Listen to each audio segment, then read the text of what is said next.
I broke my wrist and can't drive my manual car. I asked my husband to switch cars or drive me to work, but he refused both. I feel unsupported, especially since I've helped him in the past. Am I asking too much? A couple of days ago, I, 26F, was doing yard work when I tripped, fell, and broke my wrist. It's now in a cast and will be for at least 4 weeks. I work full-time in person about 30 minutes from home.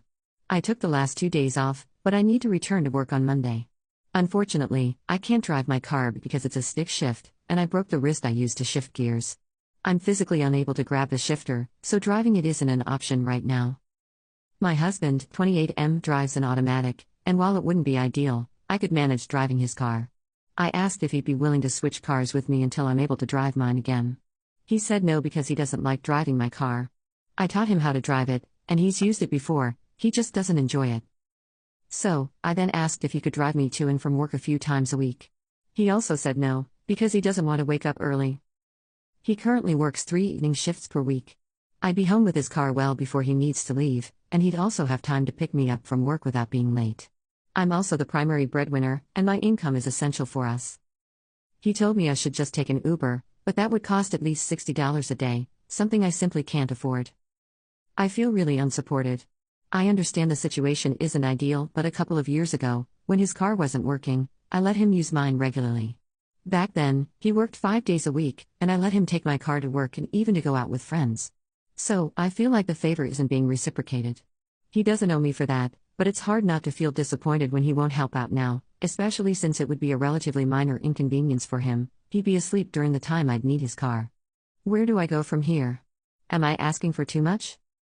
Update. I sat down with him and said that we really needed to talk about this because I had to go to work today, Monday. I told him I understood he was having a hard time with his hours being cut and trying to navigate the job market.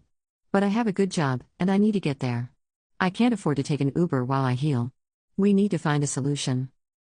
He kept talking in circles, repeating the same reasons I mentioned in the last post.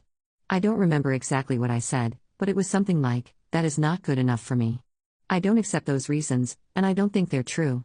What is the actual reason? We are married and partners, why am I being left hanging like this? He finally told me the truth. Since his hours got cut, he hasn't been maintaining his car. He had savings and was able to maintain the car when he worked more, but when his hours were reduced, he started using his savings to pay his share of the bills. When the savings ran low, he finally let me readjust our spending. I had pushed for it from the start, but he refused. As his savings dwindled, his car began having problems, and he couldn't afford to fix them. He needs new tires, new brakes, and the AC stopped working. He's also well overdue for an oil change,